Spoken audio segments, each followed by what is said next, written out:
Ni dabali langari di. Ni bi fɛ Ala k'i kisi ka bɔ dabali jugu ma. Ka bɔ adamadenw ka java jugu. Adamadenw ka saraka jugu.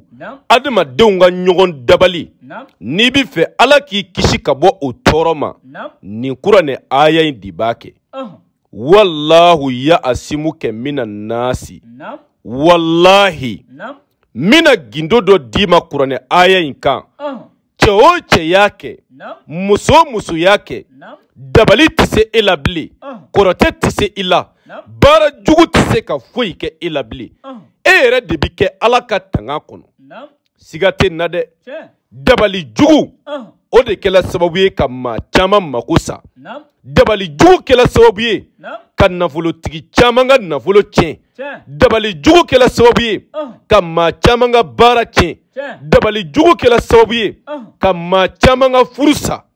O tuma n'i bi fɛ Ala k'i kisi ka bɔ adamadenw ka dabali jugu tɔɔrɔ, adamadenw ka java tɔɔrɔ, adamadenw ka juguya tɔɔrɔ. N'i bi fɛ Ala k'i kisi ka bɔ o ma, mina kuranɛ aya d'i ma. N'i y'a kɛ wulibali don bilahi dabali tɛ s'i la bilen. I y'a faamuya? Bama nin kɛ dabali ni juguya tɛ foyi kɛ e la bilen.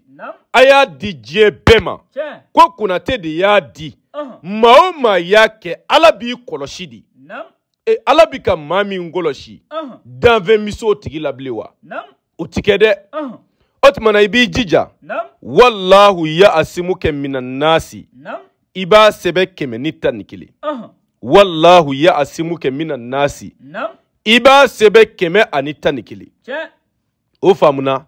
O tuma na n'i y'a sɛbɛn 111 i b'a nasi bɔ. N'i y'a nasi bɔ Bama i bɛ don kungo kɔnɔ. Yiri dɔ bɛ yen. Yiri min falelen don tomilekun sanfɛ. I b'o yiri kuru 7 de tigɛ. N t'a dɔn ni kuma in bɛ ka faamuya. Yiri min falelen don tonbilen sanfɛ. N'i ye mɔgɔw ɲininka u b'a dɔn. Tonbilen sanfɛ yiri dɔw bɛ to ka falen. O tuma i b'o yiri kuru 7 tigɛ. I bɛna n'a ye so kɔnɔ. I b'a don bɔgɔdaga kɔnɔ. I b'a sigi tasuma kan.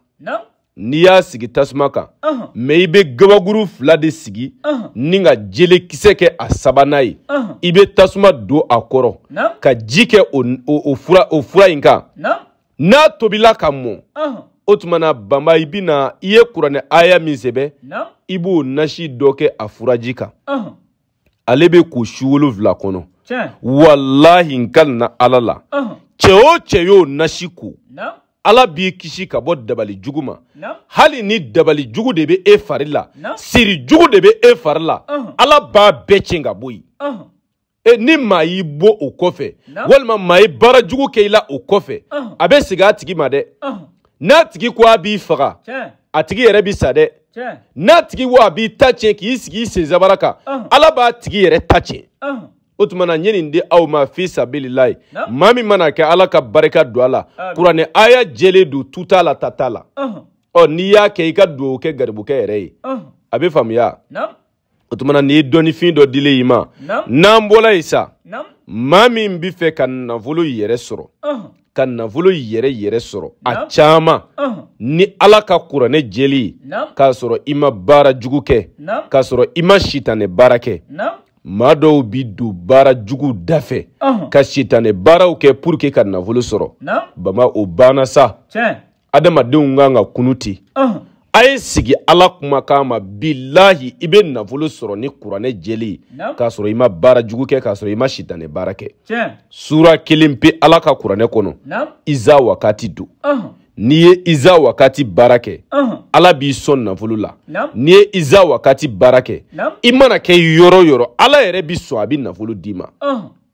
Siga tɛ na dɛ. Bama Iza wakati baara ale ye nafolo baara yɛrɛ di. A telima k'a sɔrɔ karabali la k'a sɔrɔ i ma baara jugu kɛ. Conséquence yɛrɛ t'a la. Tɔɔrɔ t'a kɔfɛ dikun t'a kɔfɛ. Wa n'i y'a kɛ Ala b'i sɔn a bɛ nafolo d'i ma. A kɔrɔbɔ i k'a lajɛ.